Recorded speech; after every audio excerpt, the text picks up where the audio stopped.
What do you make of what they were hoping to do here, and why you're To be fair with you, pal, there's veterans sleeping on benches, looking at hotels, housing asylum seekers. How do you think they feel?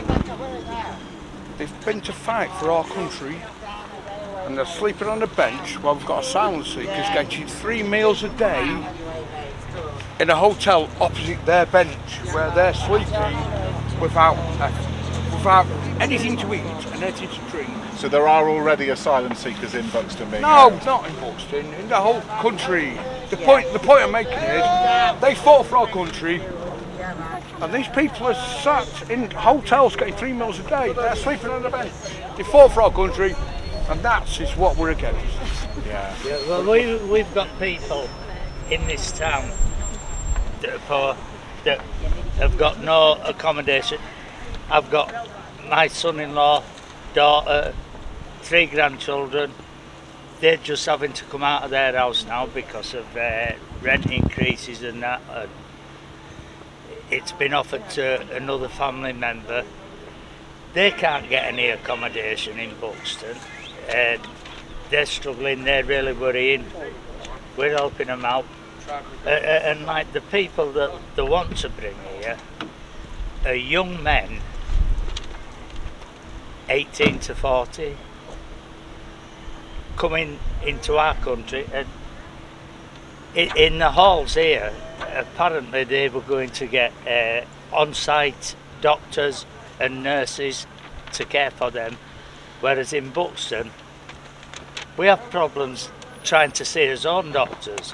We can't do it. And these young men that are coming, I don't think that they should be here.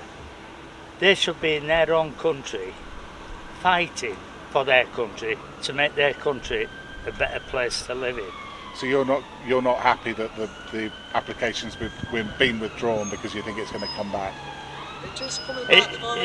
We've already heard that it's coming back, and like how they've managed to do it in the space of the time from when it was cancelled this morning to having reapplied it. Just wait for that ambulance.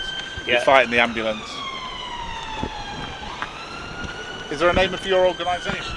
We don't have any organisation. We're just local concerned citizens. There's just so many up and down the country. Protest was there? Yeah. Where? At the market? Up at the marketplace, yeah, which we all have. Yeah, they have a Facebook group with the locals. Yeah. Did you not see that earlier? There was hundreds and hundreds of them at I them. didn't know about that, no, sorry. I only found it on Facebook. Yeah.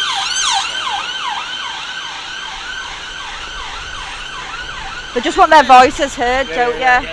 So, like I say, these young men that are coming should be back in their own country, fighting for their own country to make things better for themselves over there. They come here and like, because it's not a secure unit, this. As soon as they arrive, they're going to disappear. And then things like this are going to start happening, which is happening all around the country. Whose banner is that? I don't know. So we just left it and picked it up. Oh, right, okay. We just found it on Mark. Is it your banner? Can I ask you about it? That's what you want. Don't say you're going on today. That's what you want. Sorry? Can I ask you about it on camera? No. You don't want to ask me? Okay. Fine. What about you, sir? Are you from Buxton? He's my brother. Yeah. Why? I thought you would just stop oil for a minute. I do think it's quite catchy though. Just stop the boats. Why do you feel? I'm just worried for my sister and kids their age, because at the end of the day, these people, they're not vetted. They're coming over here. You don't know their background. There's no background checks happening. So I just want to stand my ground and just say, Buxton says no, along with really, it's not just Buxton. It's happening, all over the country. Yeah. So, I want to protect the people my sister's age. So Buxton says no. I know the South East has got a lot of asylum seekers staying there in seaside hotels. I suppose they might say, well, it's the rest of the country's got to sort of play its role in housing these people. Everybody needs to stand together to just put a stance against what they believe in. It should not go ahead. These people aren't vetted. They're not. There's just nothing to say. They could be anyone. They could be apps. Yes. safe to get here? Yeah. Yeah. Why? Yeah. Can I ask you something? Are you able to come step forward? That's just. Right. It's your hair, you see. It's Thank you. What are you from Buxton? Yes. And why are you so opposed to the halls being used for asylum seekers? Well, because we're a really small market town, the council are trying to, apparently trying to boost it back as a tourist town that it's always been known as. And then all of a sudden, they're throwing up thousands and thousands of houses. There's no main infrastructure that's fit for the people that are already here. And this is just not acceptable in a small country town. You know, if they want, I've got no problem with anybody coming into the country legally. Legally. Mm-hmm. Yeah. Go through the proper channels and we'll welcome you. Come over uninvited, unvetted, and we will say no every time. Every time. Okay, brilliant. Anybody else want to say anything? Can I just add something? Yeah. This is my little girl. Yeah. Are you happy for her to be filmed? Yes, I am. Yeah. And she's 8 years old. And my concern is that these people come into this country, not all of them, but some of them have different views on how to treat women and children, as the evidence shows. I don't want my child to be unsafe or to grow up in a neighbourhood where she feels that this is acceptable. I don't want to have her go missing. We've been offered child locators. Never in my life have I ever been offered one of those. What's that? It's a child locator, so you would put this on your child's shoe or in their bag, and then you would have one so if they go missing. She's also been given a panic alarm as well if anything happens. Again, just like to say, if they're coming in legally as families, that would be fine, but there's nearly 300 strong men coming in. We don't have the police force. Our police station shuts at 5 p.m. Our casualty shuts, I think, at 8 o'clock as well. We just don't have, we're only 22,000 strong. We just don't have the infrastructure, we don't have the policing, we don't have the manpower. They're not families, they're not women, there's no children. These are 300 men who just have very different ideals than we do. So for that, I'm supporting this group wholeheartedly, just to protect our children. Okay, thank you very much. You're welcome, thank you. There's been a strong reaction against proposals by the University of Derby to change the use of a former halls of residence. Next tonight, controversial plans by the University of Derby to use a former halls of residence to house asylum seekers have provoked a strong reaction in a Derbyshire town.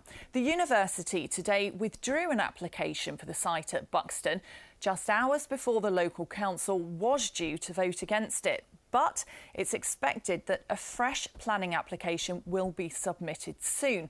Well, this is the accommodation at the centre of the plans. High Peak Hall on the edge of the town centre hasn't been used as university accommodation for a few years. The university had applied for it to be used as an asylum seeker dispersal centre. But there was a demonstration today by people saying the hall should be used as housing for local people rather than asylum seekers. Well, for more on this story, let's join our reporter Simon Hare, who's live in Buxton for us this evening. Simon. Good evening, Sarah. Yes, the University of Derby has had a strong presence here in Buxton for many years with its campus, but this particular halls of residence here hasn't been used as university accommodation since 2019, so it had come up with this application to use it as an asylum dispersal centre. But more than 1,000 people had objected to that plan online, many arguing that it should be used to house local people instead. Other concerns also raised by the police and the local MP. Earlier today there was a protest in the centre of Buxton against the plan. High Peak Borough Council had been due to meet where it was recommending refusing it, but hours beforehand the University of Derby withdrew the application. The council leader welcomed that, saying that this site was unsuitable for use as an asylum centre, and that they had only become aware that the non-students being talked of in the application were asylum seekers as recently as mid-July. OK, Simon, thank you very much for that update.